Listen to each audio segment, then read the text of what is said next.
Shalom, terima kasih atas waktu dan kesempatan diberikan kepada saya. Saya atas nama Dimitri Rakakalu, NIM 2322-14, Prodi Agroteknologi. Di video ini saya akan menjelaskan tentang etika Kristen dalam bisnis dari perspektif tokoh-tokoh Alkitab. Di sini ada dua yang saya ambil, yaitu Lydia dari Tiatira dan Salome. Pertama itu Lydia dari Tiatira, penjual kain ungu dari Tiatira.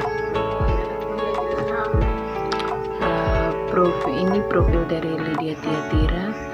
Lydia itu berasal dari kota Tiatira yang terletak di Asia Kecil yang masuk dalam wilayah yang dikenal sebagai kerajaan Lydia yang beribu kota di Sardis. Dia adalah seorang pedagang kain ungu, dan karena dia berdagang kain ungu, sehingga dia itu jadi wanita yang kaya di negeri tersebut. Kain ungu itu berharga dan mahal atau diklaim bernilai perak. Itu biasanya diperkenankan sebagai tanda bangsawan atau keluarga kerajaan. Kemudian kemungkinan besar Lydia adalah seorang yang kaya raya.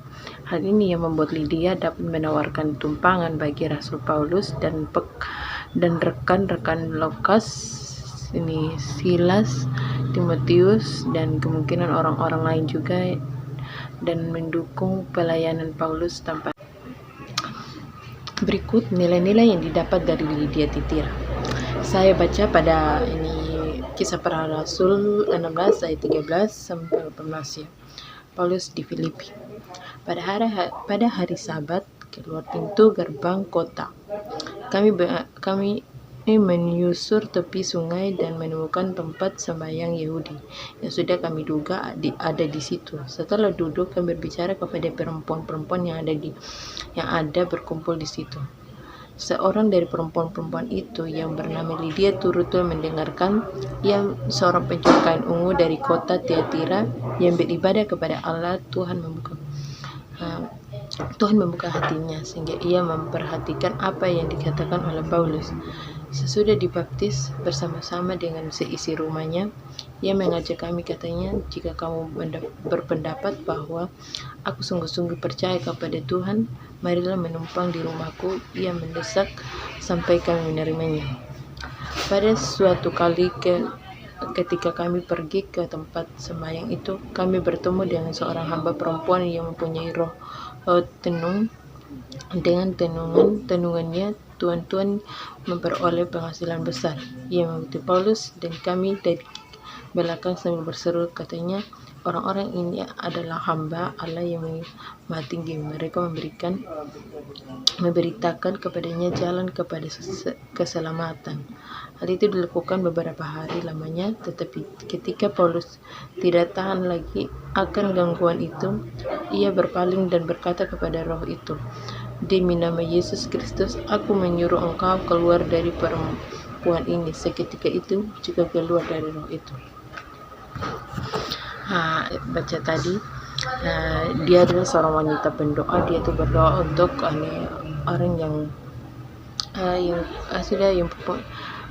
orang yang mempunyai roh jahat, roh tunang. Dan kedua itu dia mendengar dan sangat ingin belajar pengajaran Paulus. Seperti pada ayat yang ke-14 itu, seorang perempuan itu yang bernama Lydia Tiatira mendengarkan, dan ia seorang penjual kain ungu dari kota Tiatira yang beribadah kepada Allah. Dia itu sangat mendengarkan apa yang Paulus beritakan kepada perempuan-perempuan tersebut. Yang ketiga itu, dia adalah seorang pemuja yang takut akan Tuhan. Dia membuka hatinya, dia taat pada kebaptisan. Dia mengaku bahwa dia adalah seorang yang percaya. Yang berikut, dia ingin melayani. Berikutnya nilai dari Lydia yang berhubungan dengan seorang pelaku bisnis. Yang Pertama itu Lydia menjalankan bisnis yang sukses menjual produk mewah, yaitu kain ungu. Ini adalah pencapaian unik bagi seorang wanita selama kekaisaran Romawi yang didominasi laki-laki. Yang kedua itu yang lebih penting lagi, ia percaya kepada Yesus Kristus sebagai juru selamat, dibaptis dengan seluruh keluarganya. Ketiga, Lydia cerdas, perspektif, dan tegas untuk bersaing dalam bisnis. Lydia melakukan bisnis untuk mendukung pelayanan Paulus. Tokoh yang berikut adalah Salomo yang bijaksana. Ini ada profil dari Raja Salomo. Menurut 2 Tawarik 1 ayat 1-13, Salomo dikisahkan sebagai raja yang bijaksana. Kebijaksanaannya itu diperolehkan karena anugerah Tuhan. Dan keturunan dari Raja Salomo itu ada Naama adalah Rehabeam sebagai putri mahkota dan penerus tahta. Di dalam kitab 2 Samuel dicatat bahwa Salomo lahir di Yerusalem. Ayah bernamanya Daud dan ibunya bernama Batsheba. Salomo memiliki banyak istri, yaitu Naama dan putri Firaun. Di samping itu, ia mencintai perempuan-perempuan Moab, Amon, Edom, Sidon, dan Het. Dia juga mempunyai 700 istri dari kaum bangsawan dan 300 gundik. Ini kebijaksanaan Salomo itu dikenal sebagai raja yang paling berhikmat dan kaya di dunia. Ia diangkat menjadi raja oleh ayahnya Daud yang sudah memerintah Israel selama 40 tahun lamanya. Hikmat raja Salomo yang luar biasa berasal dari pemberian Tuhan Yesus Kristus. Hikmat Salomo menjadikan dikenal oleh seluruh bangsa. Banyak orang-orang yang mendatanginya dan meminta nasihat. Di sisi lain, Salomo juga membuat kitab Amsal, Pengkhotbah, dan Kidung Agung. Dalam 1 Raja-Raja 3 ayat 7-9 mengatakan bahwa Salomo mendapatkan mimpi setelah ia diangkat menjadi raja. Dalam mimpi tersebut, Tuhan mempersilahkan Raja Salomo untuk meminta hal yang ia inginkan.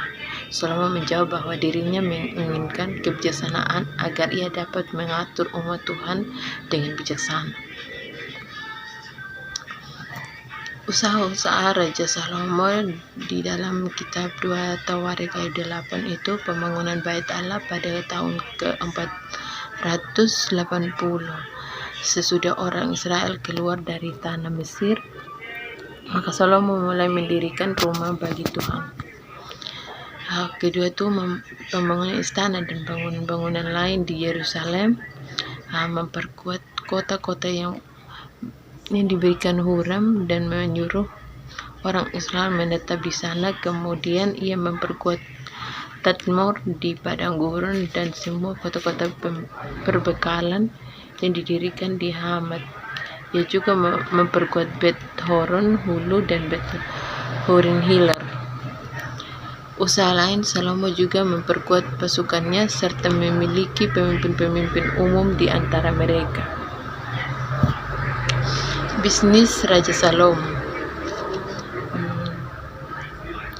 Raja Salomo diberkati dengan hikmat dari Tuhan.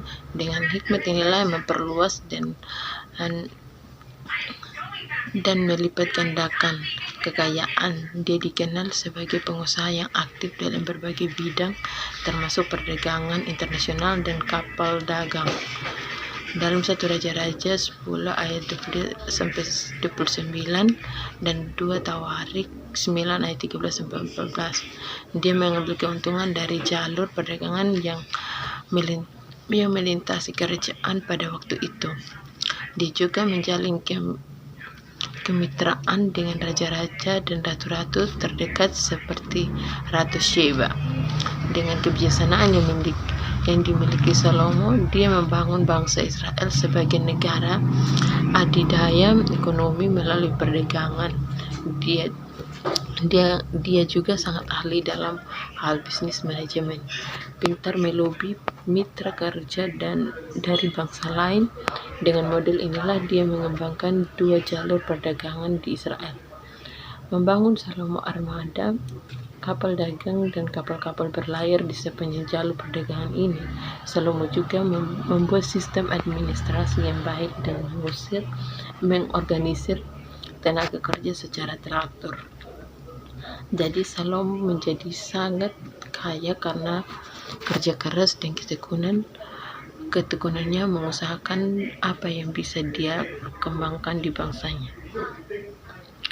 Nilai-nilai yang dapat diteladani dari tokoh Salomo yaitu rendah hati, yang kedua itu bijaksana dalam mengambil keputusan, ketiga bersikap adil, yang keempat tidak serakah, yang kelima itu bekerja keras. Nah, dari yang dibahas tadi itu dapat disimpulkan bahwa yang pertama itu Lydia, seorang pedagang kain ungu, dikenal memiliki sifat dermawan sebagai pedagang kain. Lydia lebih dari sekedar wanita biasa. Bisa disimpulkan Lydia adalah orang yang bereputasi baik, terpandang dan sukses. Meskipun dia hidup dalam kelimpahan, dia tidak kikir dalam sombong. Dia tidak menutupi matanya terhadap sesama manusia, tetapi menunjukkan kasih dan perhatiannya kepada orang lain.